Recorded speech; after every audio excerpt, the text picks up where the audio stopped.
صباح الخير على كل متابعين مصر تايمز. معكم شروق عبد الله من محافظة سوهاج. بنلتقي النهاردة بالشاعر راضي علي الطهطاوي.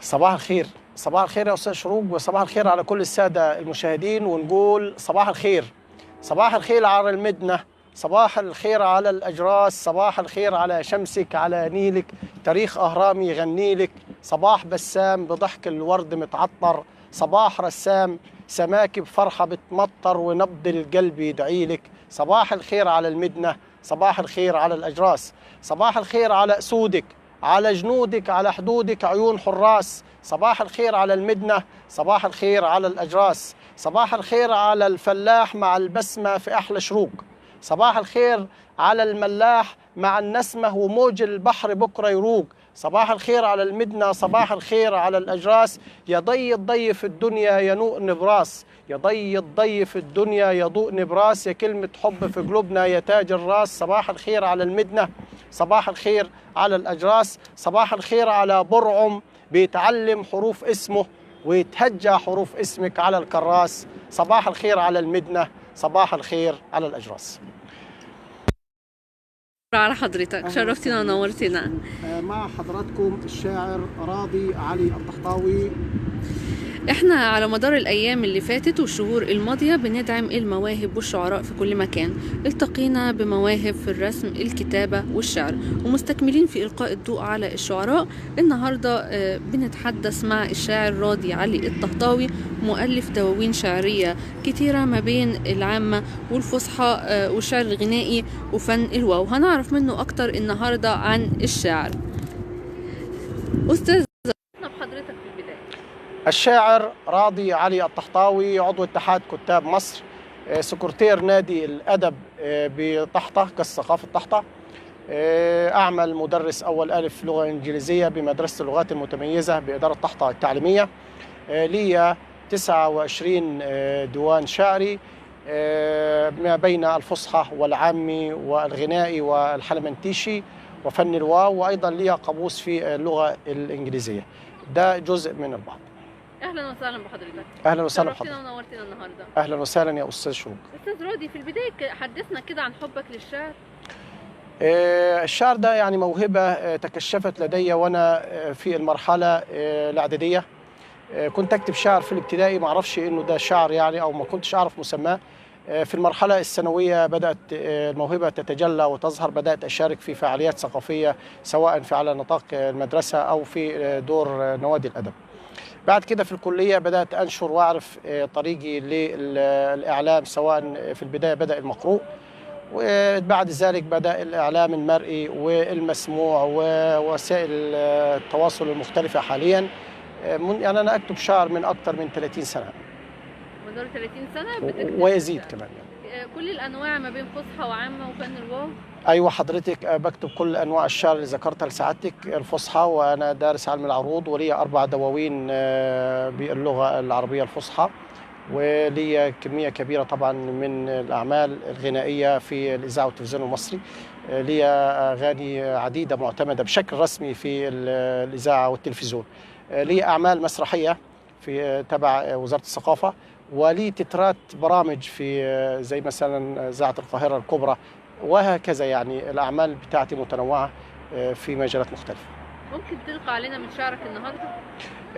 نقول احنا نحب ان اعياد بالميلاد اقتربت، واحنا كلنا في الوطن نسيج واحد، فنقول انت احمد ولا مينا هي تفرق عند ايه؟ كلنا راكبين سفينه وحلمنا باصين عليه، لما واحد يبكي فينا كلنا بنمسح عينيه. انت احمد ولا مينا هي تفرق عند ايه؟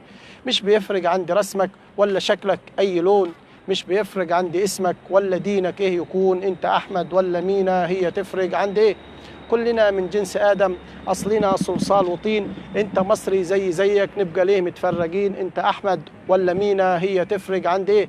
كنت غربي أو جنوبي أو صعيدي سيناوي نوبي، خير بلدنا ده علينا ونفس توبك هو توبي. أنت أحمد ولا مينا هي تفرق عند إيه؟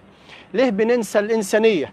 أب آدم حواء لما تصفى الروح ونية قلب يحضن ايد تضم. انت احمد ولا مينا هي تفرق عند ايه؟ الحياة فيها اختلاف، الحياة فيها اختلاف والبشر متنوعين، بالمحبة وبائتلاف نلقى نور الله معين. انت أحمد ولا مينا هي تفرق عند ايه؟ اسألوا نقش الزمان واللي ناس يفكروه، ده الوطن حضن الأمان، ليه يا ناس بتعكروه؟ ليه يا ناس بتعكروه؟ انت أحمد ولا مينا هي تفرق عند ايه؟ حضرتك برضو بتركز على انك تناقش قضايا زي الوحدة الوطنية. طبعا الوحدة الوطنية ده موضوع يعني يهمني جدا، وكتبت فيه يعني ما يزيد عن 20 عمل، ولي أغاني عن الوحدة الوطنية كتير. الموضوع ده هام، وأنا لدرجة الأغنية دي الكلمات اللي حضرتك تفضلتي وسمعتيها مع السادة المشاهدين يمكن يكون غنوها أكثر من 10-12 مطرب، لأن كل من يجدها يغنيها محبة في الوطن، وده دلالة على أن مصر يعني تعيش في أعزها لحظات التماسك والتناسج ما بين فصيل الأمة يعني. أكيد برضو حضرتك متأثر بالبيئة الصعيدية من حولنا، وأكيد برضو كتبت عن الصعيد والعادات والتقاليد. طبعا أي شاعر لابد أن يكون يعني نبض وحس ووجدان المجتمع اللي بعيش فيه. أنا كتبت عن كل ما لمسته في مجتمعي، كتبت عن الطار، كتبت عن المخدرات، عن غلاء التكاليف الزواج، كتبت مثلا عن حقوق الوالدين، كتبنا عن الزيادة السكانية. يعني عندي عدد كبير جدا من القصائد يربو عن 1000 قصيدة، فأكيد غطيت جزء كبير من قضايا المجتمع. هل حضرتك بتميل أكتر للكتابة باللغة العامية يعني بحكم البيئة، ولا الفصحى بحكم دراستك؟ القصيدة يا أستاذة شروق حضرتك منحة من الله وفيض يأتي إلى الإنسان ما بيعرفش بيجيله إزاي. يعني أنا لما بتجيني الفكرة مش عارف هل هستقبلها بالعامية ولا الفصحى ولا إيه، لكن لدي قدرة أن أحول قصائدي إلى شكل غنائي. في قصائد كتيرة يعني عدت صياغتها وحولتها إلى أغنية، ولدي القدرة أن أنا أكتب فيما أريد أن أكتب فيه الحمد لله.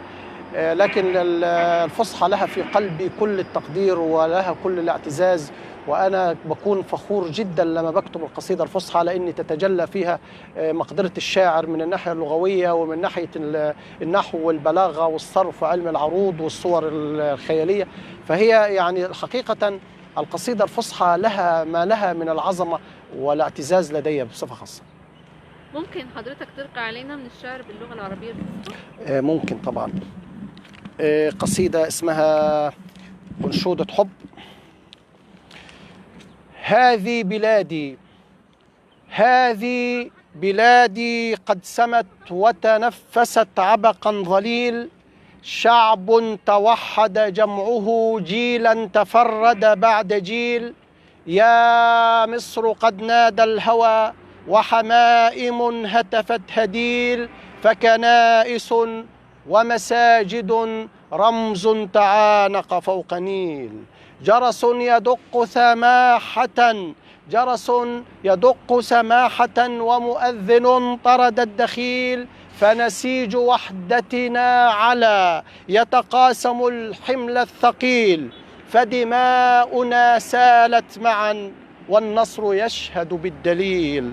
قس وشيخ غردا أنشودة الوطن الجميل، وطن قس وشيخ غردا أنشودة الوطن الجليل، وطن تبارك في العلا والفرع من نبع أصيل، بالحب عيسى قد دعا ومحمد صفح جميل، ومراكب سارت بنا ميل لريح مستحيل.